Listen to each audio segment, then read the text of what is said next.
peradilan perdata yang isinya itu meminta pemilu dihentikan. Oh, jadi itu rangkaian dari skenario Rangkaian kepanjangan, dari memperpanjang itu sampai ke PN Pusat. Iya, bahkan sampai saya ke juga sini, iya bahkan saya juga mendengar siapa pelakunya yang melakukan itu. Ya orang-orang ada di kementerian juga dari dalam pemerintahan. Iya, udah. Lalu disuruh batalkan pemilu. Kan isinya kan menunda pemilu dimulai dari awal coba. Kan kacau lagi. Kacau lagi. Kan itu artinya memperpanjang jabatan. Kalau sudah sampai April harus ditunda, berapa tahun lagi harus dimulai dari awal lagi kan? Waduh, waktu itu ini orang mainnya kasar sekali, sudah menggunakan pengadilan. Kebetulan kan saya banyak teman hakim, teman sekolah gitu yang nanti di pengadilan tingginya di Mahkamah Agung juga. Saya bilang, saya ini tidak akan mempengaruhi Anda.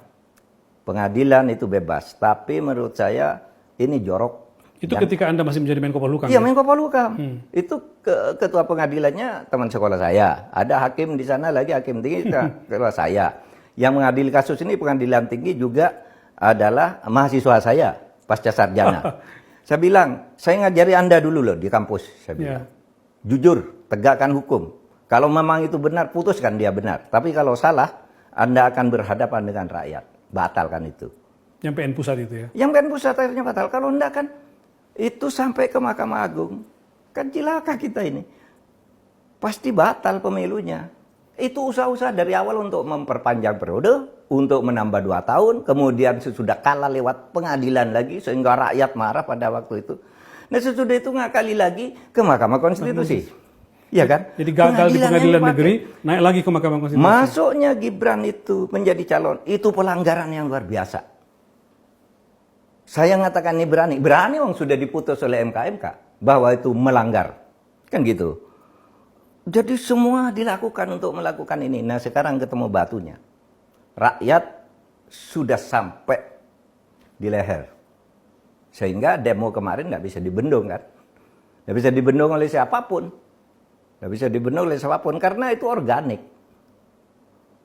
Itu aja. Ya, kemudian demo seperti itu tiba-tiba orang kaget Pak, ternyata mahasiswa masih mau protes. Karena dulu kita berpikir ini mahasiswa tidak akan turun nih kalau udah susah nih. Tiba-tiba kemarin itu tiba-tiba muncul di berbagai daerah di berbagai kota. Kan dulu saya sudah bilang, saya bilang ini kalau Anda begitu terus, Tuhan akan turun tangan. Iya kan? Saya bilang, Anda berbuatnya sudah jelek. Ya. Sekarang kita mulai dulu dari kasus ini, Mahkamah Agung misalnya kan. Saya bilang ketika Mahkamah Agung kemudian memutus Kaisang boleh calon itu kan norak sekali. Kan sudah jelas punya undang-undang bahwa 30 tahun itu saat diajukan pencalonan kan, saat pencalonan tiba-tiba diubah saat pelantikan. Itu dari mana Mahkamah Agung gitu? Karena tidak ada akal sehat yang bisa melakukan itu. Maka waktu itu saya bilang, wah ini sudah jorok. Oleh sebab itu saya mual. Ini kan, saya bilang saya mual mengomentari ini karena Mahkamah Agung sudah busuk. Oleh sebab itu lakukan apa yang mau kau lakukan, tapi akan sampai saatnya kamu tidak bisa melakukan apa-apa. Sekarang tidak bisa melakukan apa-apa. Dan sekarang terbukti Pak, ketika PKPU-nya mengikuti putusan Mahkamah Konstitusi, berarti putusan Mahkamah Agung itu berarti gugur kayaknya kemarin. Iya. Jadi ini sudah jorok sekali pengadilan yang dipakai. Kalau dulu partai politik, lurah gitu. Lalu sekarang pengadilan. Lalu kalau ditanya, enggak tahu saya, itu bukan urusan saya. Loh, kok begitu jawabannya? Dia kan penanggung jawab. Dan sudah tahu bahwa itu permainan politik. Itu semua orang bodoh aja tahu bahwa itu permainan politik. Nah, itu satu ya. Bahwa Tuhan turun tangan. Alam semesta memilih jalannya sendiri untuk memperbaiki. Itulah yang disebut semesta mengatur. Lalu yang ketiga perkembangan politik yang saya dengar ya, yang saya dengar. Itu juga Pak Prabowo berperan. Bahwa Pak Prabowo tidak menghendaki itu. Karena itu permainan tidak sehat bagi demokrasi. Artinya ancaman demonstrasi yang besar kemarin itu lalu ada Pak Prabowo mengatakan jangan sampai meneruskan gitu? Iya, jangan diteruskan itu. Katanya Pak Prabowo juga, saya tidak dengar sendiri dari Bu Mega, tapi sudah beredar itu, bahwa Pak Prabowo menyatakan kepada Bu Mega melalui telepon bahwa itu bukan kehendak saya.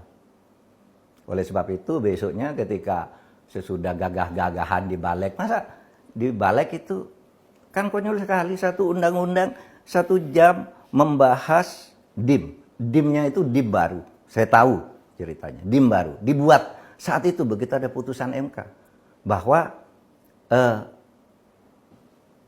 umur mengikuti putusan MK. Dulu di undang-undang yang diajukan pada bulan Januari itu, ya, belum ada urusan umur itu, urusan umur untuk cagup. Belum ada, kok tiba-tiba muncul sekarang katanya itu undang-undang yang diusulkan pada bulan Januari oleh Presiden. Waktu itu belum ada kasus itu. Kok tiba-tiba muncul DIM sekarang? Kan berarti bohong itu. Iya kan? Bohong banget.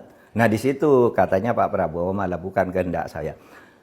Itu informasi yang Bapak dengar dari mana? Sekarang beredar tuh Pak, yang beredar di penjelasannya dari Hamid Awaludin. Saya dari juga tadi sumber, ya? mendengar beberapa orang ex One Team Press katanya memang itu. Dan menurut saya itu benar. Tapi lebih dari itu, ya juga demonstrasi yang meledak secara tiba-tiba itu karena rakyat sudah tidak tahan, dibohongi dan mau mempermalukan rakyat Indonesia ke seluruh dunia. Masa rakyat begini besar mau dikangkangi oleh satu keluarga? Rakyat tidak tahan lagi, turun semua. Tadi saya ketemu dengan beberapa seniman. Saya tidak mendukung siapa-siapa, saya bekerja sebagai seniman, tapi hati saya merasa sakit ketika melihat rakyat Indonesia diperlakukan begini oleh pemimpin kita sendiri.